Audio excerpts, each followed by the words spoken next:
Numbering basically started in 1946. I got out of World War II in 1946, and I'd been running heavy equipment since I was 16 years old, and for Trinity County, and then I went into World War II, and I was ended up in Fort Belvoir, Virginia, as an instructor, a heavy equipment instructor, and I taught lots of people to run bulldozer and grader and all the heavy equipment. I had class after class of it, and then when I got out, I went in 1946, ended up in Japan in this go-round, and I was on the way to Japan. How I got by all the time was that I worked there at Fort Belvoir, Virginia, in the cadre, what they call the people that run the fort. And so when I got out of there, they shipped me out. I went to Texas with the engineer battalion, combat engineer battalion, and had on maneuver for 6 months, and we loaded up on a ship and headed for Hawaii to get equipment to invade Japan.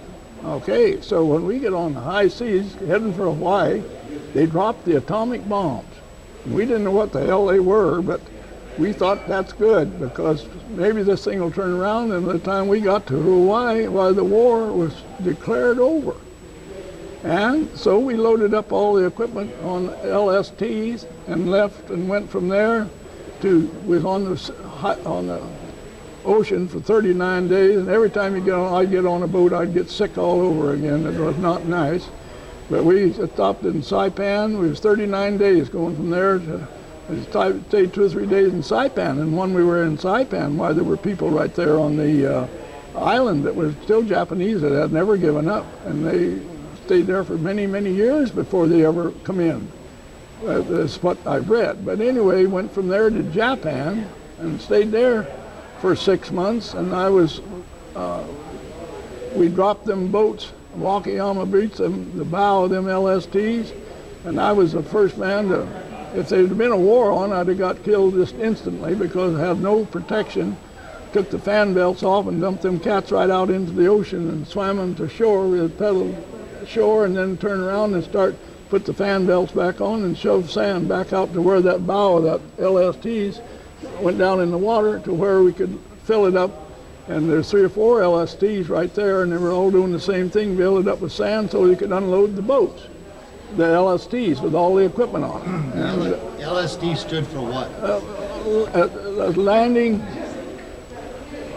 The LST was a ship that had a bow in the front that opened up just like that, and we'd take the equipment right down on that ramp. The ramp would open up, and in fact, what happened was when we got out of Hawaii, I helped load all those ships, and because I was a good equipment operator, and we had one probably this far, 2 inches. We had a cat too far ahead, and we had to get down in the hold of that boat as soon as we got on the ocean, while the water started coming in. So we had to go down there and unloosen everything. It was down with chains and back everything up, and we all got sick and just took turns of going up on top and heaving.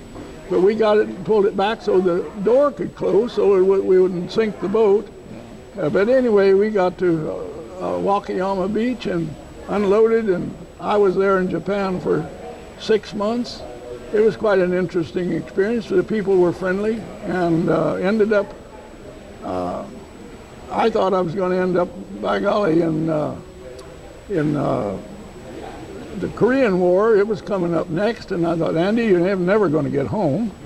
And by golly, what we did, we sold stuff to the Japanese people, because we were getting 3 times as much money as what it cost us to buy it, so we were trading with them. And when I got ready to come home, I was on the upstairs of an old school, a platoon, and I had sent to my former wife, Carolyn, to send me a bunch of stuff to make a trade with these Japanese people. Well, it was coming, and I knew it was coming, and I was one boy in there that I thought was the most honest one in that whole platoon in that building, and he worked in the post office. So I gave him a written permission to take the stuff that Carolyn sent to me, my ex-wife, sent to me, and for him to sell it and send me half the money. I've never heard from him since. I've never heard from him since. That was the end of that ball game. Okay. Isn't that grand larceny? Well, that was what I deserved, I guess. No, it was interesting. And then we got on a big boat and used to play lots of poker in the service. And I played lots of poker in my lifetime, and life is a poker game if you just get right down and think about it.